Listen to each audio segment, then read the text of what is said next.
They have sent me a sack? On the day of my coronation, the humans of the southern provinces have gifted me a sack. The new 10 years emperor of the Elendori Empire was neither pleased nor amused. Elves tended to be handsome, no matter their emotional state, but the redness of His Majesty's face and the pulsing of a vein on the imperial neck were beginning to give the lie to that. He turned to glare at his courtiers. Is this someone's idea of a joke? The various magnates and nobles sent puzzled looks at one another, only the most wealthy and powerful among them, the elves who had gotten the new emperor onto the throne in the first place, daring to chuckle at the situation. Perhaps, Your Majesty, the gift is in the sack, a minor gnomish aristocrat hazarded. The wordless, baleful look the emperor sent back sealed the young gnome's fate. The advice was unwelcome. The gnome who had offered it was now persona non grata in the capital, and his holdings could be preyed upon without reprisal by the favored houses. He would probably be dead before the month was over. As if I would accept any gift offered in such a barbarous fashion, the emperor sniffed.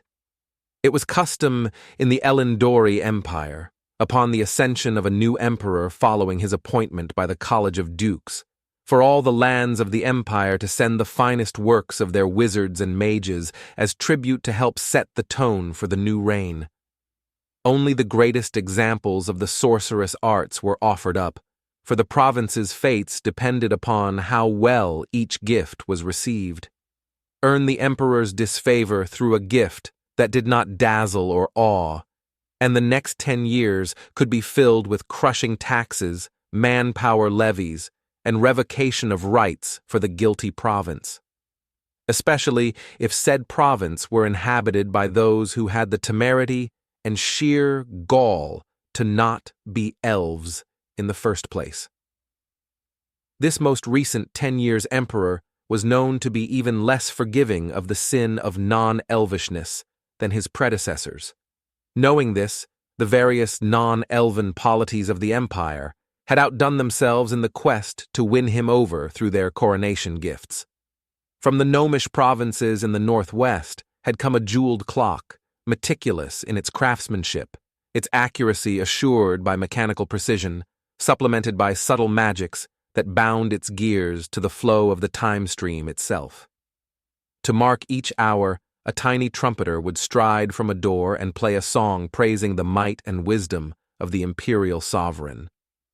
The emperor had shrugged and declared it acceptable. The halflings of the central valleys had offered a chalice made from sacramental silver from their temples, finely worked with engravings of industrious peasants, toiling for the empire's glory.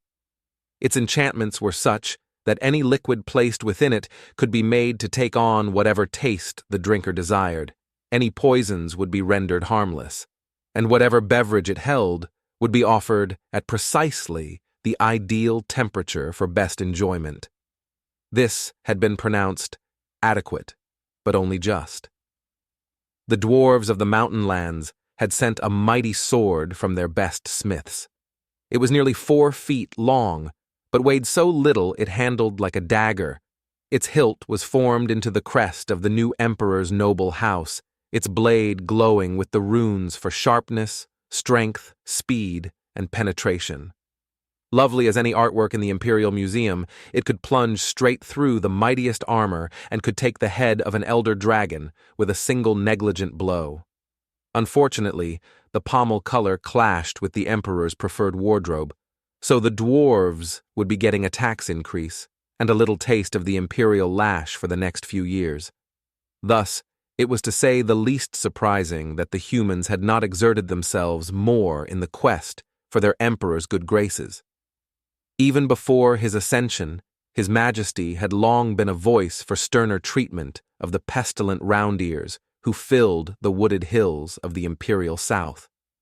Why, those barbarous heathens were still permitted to speak their own dialects, follow their own gods, and lay claim to nearly half of what their lands produced, and such leniency by their natural betters had resulted in nothing but restiveness, rebellion, and disrespect. Why?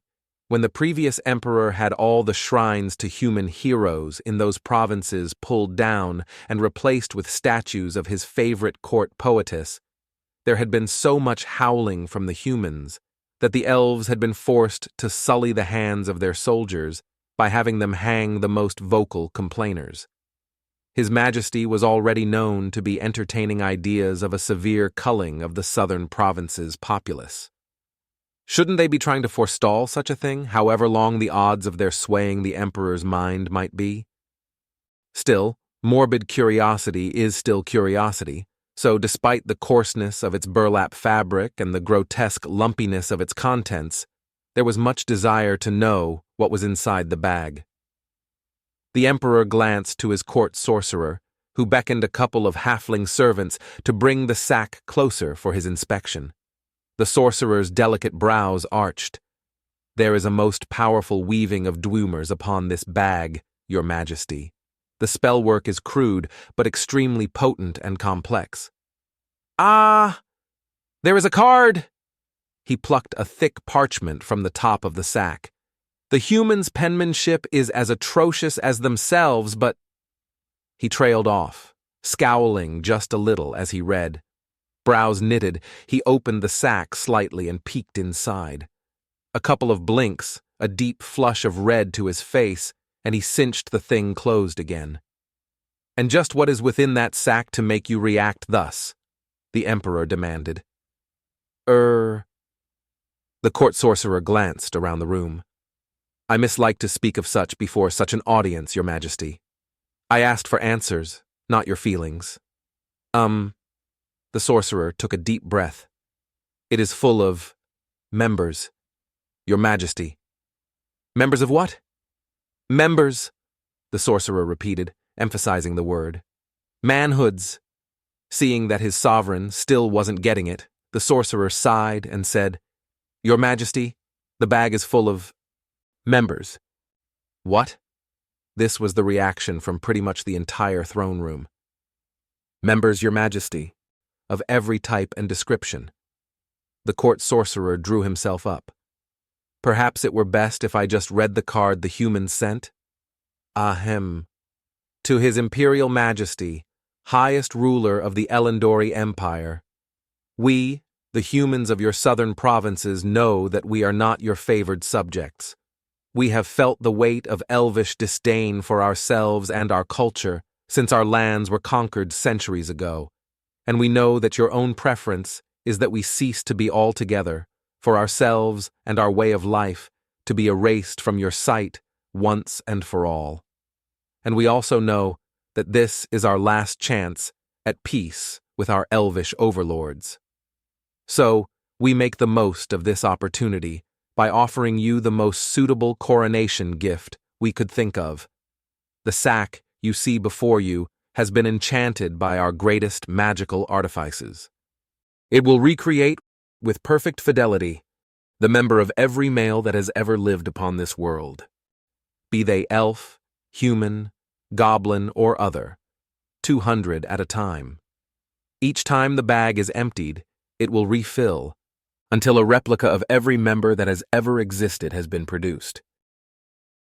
Knowing your taste for powerful and complex magical items, we could think of no more suitable offering than this, which we have named the bag of all the dicks ever.